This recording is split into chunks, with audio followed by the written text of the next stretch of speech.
Hello and welcome to this technical video all about power, specifically solar power. It's what we power Fair Isle with. We've lived aboard now for 10 years. Regular viewers will know that we removed our generator in Turkey 5 years ago, so we've relied on solar power ever since as our source of charging for the house bank. We very rarely visit a dock. I can't remember the last time we had shore power. So yes, we've relied on solar power. This is what we have right now. We've upgraded over the years, but spoiler alert, the answer to the title of this question, yes, you can survive on a cruising boat with just solar power if you do it right. So we're going to go through the nuances of that, of the massive changes that there's been in solar and other things that you can have to help you out. And I think pretty much anyone, if you've got any sort of real estate at all to put some solar up, this should be enough to feed your needs as a liveaboard. So when we first set off cruising, we had two monofacial panels on the back here. They were slightly smaller than the two bifacial ones that we've got now, and they were 215 watts each, so 430 watts in total on the back arch here. I think we had one small flexible panel on the doghouse as well, and we had an AGM bank, battery house bank as well, and that really wouldn't be enough to live on for us as we were. You'd have to be very frugal to do that. We had the generator at that point, but we rarely used it. But there was, the odd occasion, maybe once a week, once every 2 weeks, we had to run that generator. But it was an enormous pain in the arse. It kept breaking, lots of problems. I rebuilt it twice. We decided to get rid of it and upgrade our solar because we knew we were almost there, almost to the point where we had enough. So at that point, I put this panel on. It's 400 watts, but it was putting out more power than the two monofacial panels that we had put together. It's because it's very efficient. These things start early when the sun comes up, because it's getting reflected power from the bottom as well as the direct power from the top, and because they are actually much better when it does come to having a little bit of a shadow on them. So we were very impressed with that. It took a couple of years to get around to replacing these two panels at the back here, and they're 500 watt panels. Amazingly, the price has come down hugely and the quality up in that time as well, in the few years between putting this first one and the second one. And they're incredibly cheap, 69 euros each that we paid for these in Leroy Merlin in Portugal about a month ago. So yeah, they've transformed our lives. We now have more power than we can possibly use. We use induction cooking, all that sort of stuff as well. So yeah, let's go inside and have a look through the system and how you set up a really good solar system to provide for all your needs. So I've taken our companionway steps up and I can show you our house bank, which is a lithium ion bank. It's Super B Nomada batteries. It's got 630 amp hours. And they've been great. We've had them for coming up for 5 years. Obviously lots of advantages to having a lithium house bank, but you can do what we're doing with AGMs.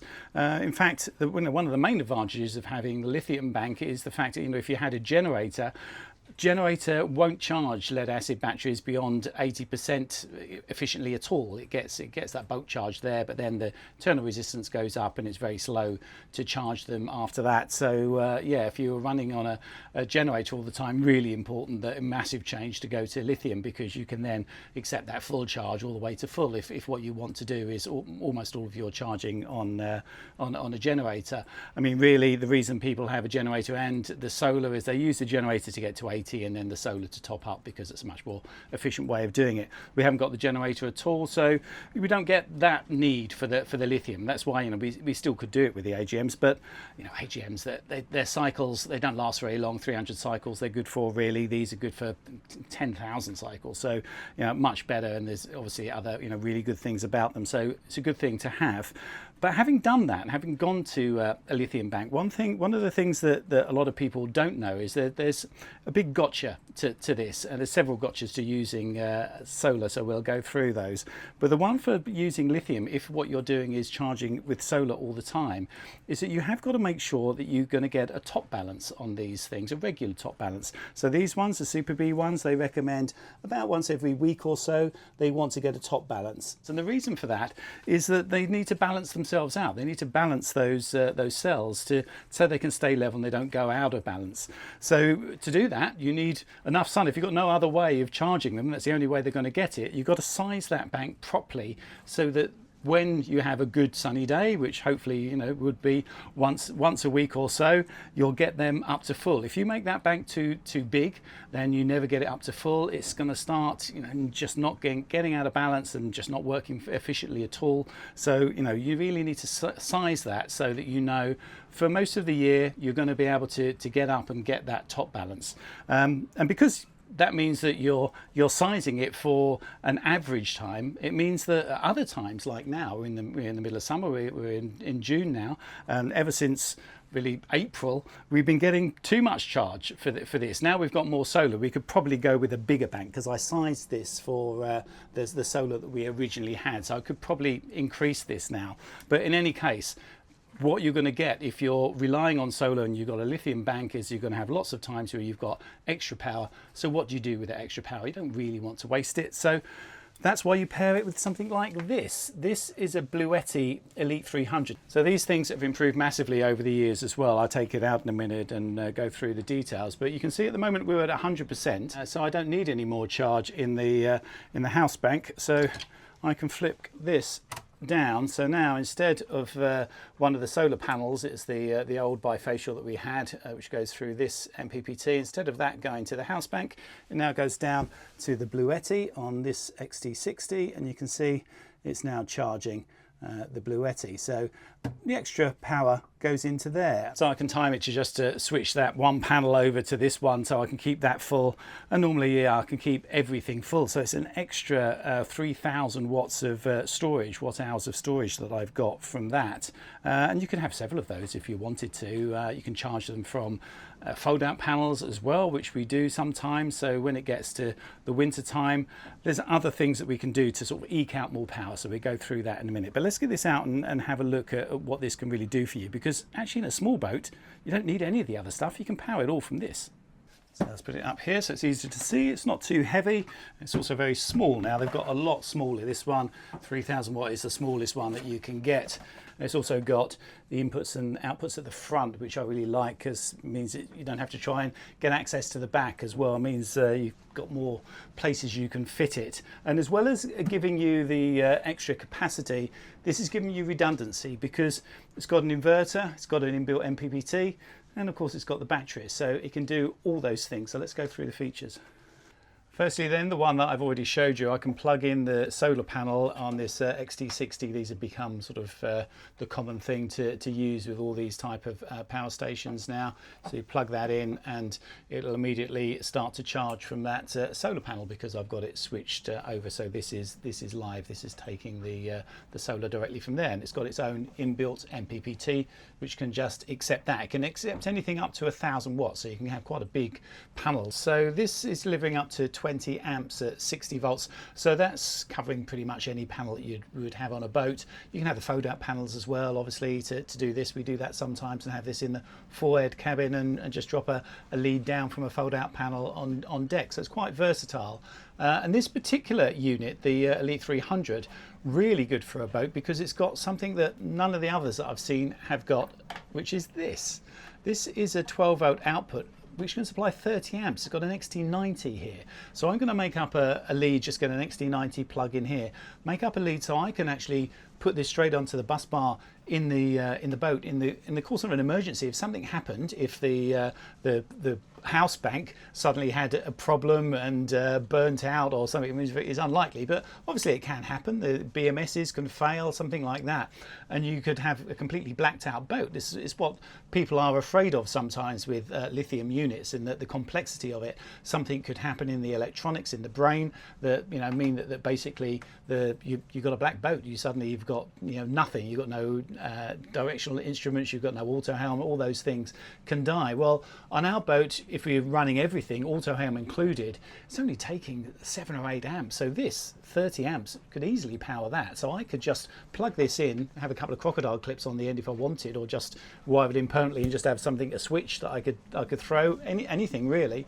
Throw this and you could power the boat from this in DC without any of the house bank's needs. You know, all that could die and this could power it. So yeah, that's a real first. I've never seen such a big DC output as that. So that's a really good plus point for this one. Of course, it's got the AC outputs as well. That's what they're known for. They've got an inverter in there, and it's a good inverter in this 2,400 watt inverter. In fact, you can take a spike above 3,000 watts with a resistive load. This one, it's better than the one we've got on the boat. In fact, we use the boat's inverter sometimes, and we're having the induction hob and the kettle on or something else in it, it'll trip it. This won't, and the reason for that is that although it's a similar output, this is more efficient because all it's doing is it's got a bus bar there. So the battery is connected to a bus bar about an inch away from where the inverter's connected to it. So there's no loss in it. Whereas in the boat, we've got, well, it's probably a 2 meter long cable. It's a thick cable, but there's a 2 meter long cable between the inverter and the batteries, and there's always going to be some loss in that. So you know, that's always telling it. They don't work as well in boats as they do in these systems. I mean, this pretty much delivers what it says it's going to deliver. A lot of people do these tests on this and go through and do exactly try and find out exactly what each of these outputs can do. Well, they do what it says on the box. They all do. So don't really worry about that. They do it. But one thing I am going to test, because I haven't seen this before on one of these, is a really high powered USB-C. USB-Cs are tricky things. A lot of people don't realise is that there's a brain behind what's happening with the USB-C. The old USBs, the legacy ones, they're 5 volt, all 5 volt, and that's a bad thing on a boat because a little bit of corrosion means, you know, that voltage drops and things stop charging. So you plug your phone in or your iPad or whatever you're doing, and it's not charging properly, and you have to try and keep them really clean. It all becomes a bit of a nightmare. Well, USB-C is a lot better than that if you've got a smart version of USB-C, because it'll use 5 volts, but then if whatever you're plugging into it can accept 10, it'll give you 10. If you give 15, it'll give you 15, up to 20 volts, more than that in some cases. So you can end up with a lot of power going down through these. And one of these, I noticed on here, it says it can deliver 140 watts. Well, that's huge. That'll charge anything really quick. Charge a laptop and keep it charged while you're using it. That's an amazing output. So let's have a little bit of a test and see if it is actually doing that. Yeah, it's sometimes a little bit difficult to see the screen here on camera, so I'll stick the app up. There's a Bluetti app which is very useful. I can stick that up on screen here. So if we open it up, you'll see Feral Bluetti. Open that up, and you can see we're at 74% of charge for the whole unit, and it's got 327 watts coming in. That's on the solar. The PV thing is the solar photovoltaic, the input there, but we're interested in having a look at what's coming out of the USB-C, because I wanted to show you how useful that is really. And the reason it's useful is that with the normal old USBs, if I plug that in, and I've got just a battery pack up here, so that can take a reasonable amount of charge. We turn it on there, so the DC light comes on, and these will all be powered up, and we'll see on the app when that comes up. There's usually a little bit of a delay. It's showing it on here now, 9 watts.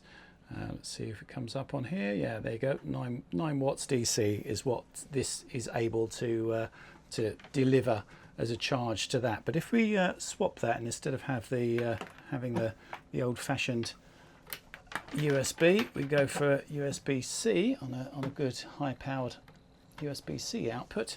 Plug that in instead, and let's see what that delivers. So yep, it's come up 10 watts already. It will get more than that. 56 watts it's showing on here. It hasn't showed it on the app quite yet. There's a little bit of a delay. There you go, 56 watts. So obviously that's a lot more efficient. Well, how's it doing that? Well, I can show you with this. So I've got a little tester that shows you what the voltage is, the amps and the watts coming out of lots of different sources. These are very useful things. You can just get them on Amazon. So first of all, I'll just plug it into the normal USB output and plug it in. And you can see it's very small, but if I get the camera over it, you can see it's delivering 9 watts, 12 watts, 13 watts, but that's at 5 volts, you see. So it's 5 volts at 2 amps. So that's what it's stuck at. 5 volts is what this delivers. That's what they've always delivered in USB. And on a boat, that's not so great, because a little bit of corrosion on those and that drops and the thing just doesn't charge at all. So it becomes very frustrating. You're trying to charge your phone or your iPad or whatever, and it's just not charging because the salt air has just put a little bit of corrosion either in your phone or in the socket that you're putting on. I mean, I change the ones on the boats quite often, but the USB-C is much better, and you want one of these good high-powered ones, because if I now move it over from there and plug it in to the USB-C, you'll see what happens. If we put the camera over the top of this, we'll see it's showing it's got 20 volts. So it's had a look, it's looked at what it can supply, and this can accept it. So it said, okay, well, I'll stick 20 volts up there. And what that means is 20 volts at 2.8 amps is 57 watts. And you can see on the app, 57 watts is what we're delivering to this. So much faster, much better way of charging. So while we've got the app up on screen, I just want to show you something else about the setup of this, which is quite useful in here. If we go into the settings, you can come down, and it's got this charging mode here is silent. So you've got silent, standard and turbo. So what it means by that is that it's how fast it allows it to charge from AC. It's silent because on that low one it's restricted, so the fans aren't going to go so much. I mean, it's an odd way of calling it on here, but I don't want this to particularly charge fast. If I'm charging it from the boat's inverter, then I don't want it to trip the boat's inverter out. So I've put that down to silent, which is on its lowest one. I think that's 800 watts is the most it will take on that. So that's what we'll have that at. And then the other one that's important here is eco. So if I open up the eco bit, you'll see that it's got AC and DC. I've got them both on the eco mode. What that means is that if there is nothing drawing power, if you've been charging something, it gets fully charged. You don't want either side to stay on, especially not the inverter, because there's quite a big parasitic load on the inverter. It'll charge, it leaves about sort of 5-7% a day in that if it's just left on doing nothing. It's just a parasitic charge, same as the one on your boat. In fact, ones on the boat are normally a lot worse. So yeah, I'll have that on eco mode. So if it's not delivering a charge anymore, it just has a set amount of time, about 20 minutes in this. You can set it what you want. So actually, yeah, in this one, I've got it at the moment set down as an hour. After an hour, if it's got less than 10 watts of AC, less than 20 watts of DC power, then it will just shut itself off. So you can set that to what you want. So you're not getting any parasitic load. So it's a good thing to know about these, because people get caught out with that.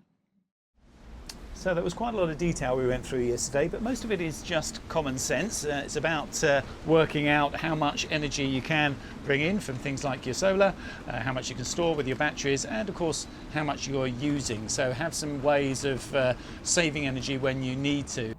We've kept the gas. Cooking is by far the biggest user of energy, so we can revert if we need to. We can also leave the ship's inverter off and just use the Bluetti.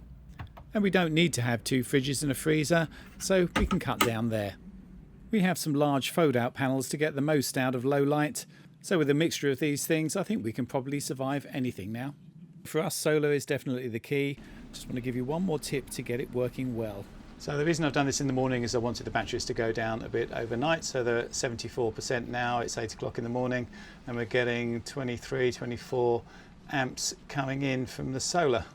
So if I open up the Victron app on my phone, I'll stick it up on the screen, you can see where all the different power is coming in from all the different solar panels, all but the one that says Doghouse, Dog H there, starter battery. That one goes onto the starter battery, so that one is already in float, which you'd expect because it's just a trickle charge for that. It's a very small panel, and that's already fully charged, even though it's only just gone 8 o'clock in the morning. But the rest of them here, we've been using obviously the house bank overnight, and they're down, so they're all in bulk as you'd expect.